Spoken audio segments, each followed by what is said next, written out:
Hello मेरे दोस्तों, जो लोग भी सऊदी अरब से या गल्फ के किसी भी कंट्री से अपने नाम से पैसा ट्रांसफर नहीं करते हैं, यानी अपने आईडी से, अपने अकाउंट से अपने घर पर पैसा ट्रांसफर नहीं करते हैं, या आप हुंडी के जरिए भेजते हैं, उन लोगों का हश्र क्या होगा। क्योंकि एक आदमी को 5 साल के लिए सजा हुई है, इसलिए जेल हुई है क्योंकि वो मनी लॉन्ड्रिंग कर रहा था और वो अपनी आईडी से पैसा अपने देश ट्रांसफर नहीं कर रहा था। क्या है पूरा रीजन? बहुत लोगों का ये सवाल रहता है, अगर अपनी आईडी से पैसा न भेजे 2 साल तक, या वो किसी और नाम से भेजता हो या हुंडी से भेज रहा हो, यानी बहुत से दोस्तों का ये सवाल रहता है, अगर अपने अकाउंट से पैसा न लगाओ अपने देश और 2 साल के बाद अपने देश वापस जाएंगे तो क्या एयरपोर्ट पर किसी भी तरीके की दिक्कत हो सकती है?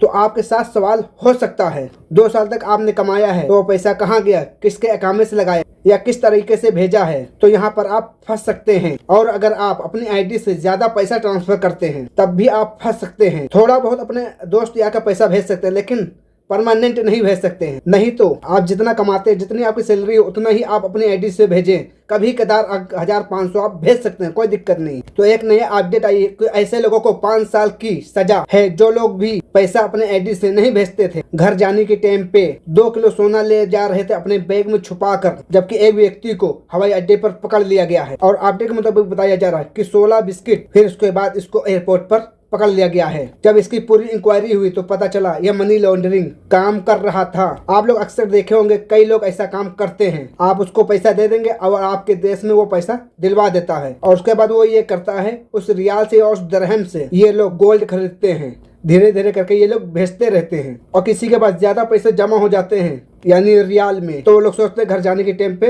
गोल्ड खरीद लेंगे। क्योंकि 2-3 किलो सोना खरीदना मामूली बात नहीं है, कमा कर कोई भी आदमी नहीं खरीद सकता है। तो ये मनी लॉन्ड्रिंग का काम, कारोबार बहुत बड़ा होता है और जो लोग भी कारोबार ये करते हैं, ये गलत कारोबार है। इस तरह का कोई करता है या कोई फंसता है तो उनको जेल होती है। तो इसका मतलब यही करता है, अगर आप यहाँ पर काम करते हैं और आप यहाँ से जाते हैं और अपनी आईडी से पैसा नहीं लगाते हैं, बैंक के जरिए या वेस्टर्न यूनियन के जरिए, फ्रेंडी पे से या मोबाइली पे से, यानी रिकॉर्ड में होना चाहिए गवर्नमेंट के अकाउंट में कि यहाँ से ये लोग पैसा अपने अकाउंट पे ट्रांसफर करते हैं लीगल तरीके से, इलीगल तरीके से नहीं, जो चुरा कर पैसा ट्रांसफर करते हैं, यानी यहाँ पर भी शामिल नहीं होता है और अपने देश में भी उसका रिकॉर्ड शामिल नहीं होता है। तो आप इस बात से अंदाजा लगा सकते हैं 1 किलो 2 किलो सोना ले जाना मामूली बात नहीं होती है। तो ये जो पकड़ा गया तो मनी लॉन्ड्रिंग का काम कर रहा था और जाने के टाइम पे ये पकड़ लिया गया। तो आप लोगों को बता दो, सोना यहाँ से ज्यादा आप नहीं ले जा सकते हैं, जितनी लिमिट है उतना ही ले जा सकते हैं। और इस तरीके का कारोबार करना हुंडी वाला, ये इलीगल है और गलत है। तो आप लोगों से मैं यही कहना चाहूंगा, आप लोग यहाँ कमाते हैं तो अपना पैसा अपने आईडी से भेजें, क्योंकि आप अपनी आईडी से लगाएंगे, बैंक के जरिए लगाएंगे तो वो रिकॉर्ड में रहेगा और अपने देश में पैसा भेजेंगे वहां पर भी रिकॉर्ड में रहेगा और उस पैसे से आपके देश के लिए भी फायदा होगा और आप लोगों के पास एक तरीके का सबूत होगा।